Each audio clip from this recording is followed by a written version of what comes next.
This is CNN.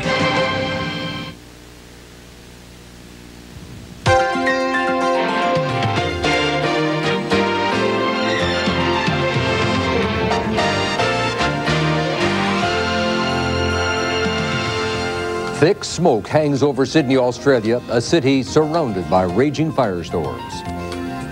Sidelined by a brutal attack, skater Nancy Kerrigan still gets an Olympic vote of confidence. In the golden age of radio, there was no television, there was no cable, there was no CD, there was not even at the beginning the LP. There was 78 RPM records. And we'll look back to a time of lower tech entertainment.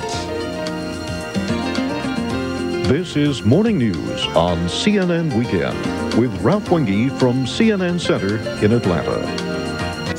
Some would argue that in its heyday, radio was much more than just television without pictures, because during its so-called golden age, radio demanded that its audience use some imagination.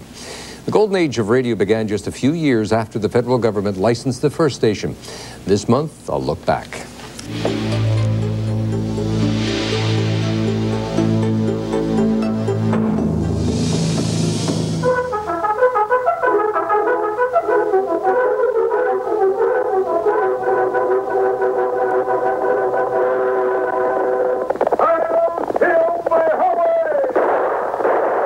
It was called the Golden Age, a time for families to gather round the radio and spend half an hour with the likes of the Lone Ranger, Superman, and the Shadow. Who knows what evil lurks in the hearts of men? The Shadow knows. In the golden age of radio, there was no television, there was no cable, there was no CD, there was not even at the beginning the LP.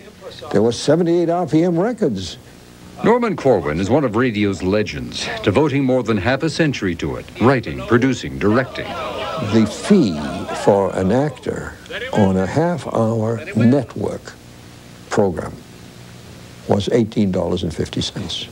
In the older days, a program was on the air and it appealed to the whole family. I mean, mom and dad in their 30s or 40s and the kids in their, 5, 6, 7, 8, 10, 12, they could listen together and enjoy the thing together, and the sponsor would be going for the family audience. Shows like Fibber McGee and Molly, the Jack Benny program, and Little Orphan Annie. Now look, Sandy, you behave yourself. You hear me? That's Sandy. And yes, old-time radio had its own version of violence as well, such as Inner Sanctum. It was dark when I got to Crescent Place. Dark on a lonely street. There was no one in front of the house. Nothing to show that a man had died inside the night before with a knife in his throat. But in the radio days, if someone got shot, you'd hear a gunshot, boom, boom, body would fall. And if you wanted to see blood, you saw blood. If you didn't want to see blood, you didn't see blood. Because they never said, oh my gosh, look at the blood spurting out of that body. By the early 1940s, more than 80% of America's homes had radios. Music, drama, eventually news. World War II would bring us names like Edward R. Murrow, Edward P. Morgan, William L. Shirer.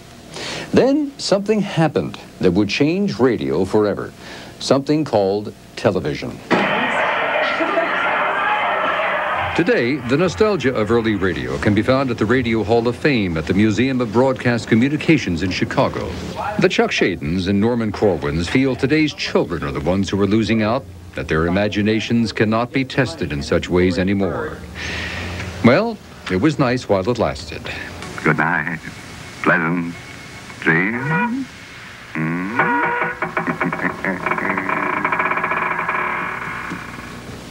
I'm Ralph Wenge. CNN Weekend continues. Your money just ahead.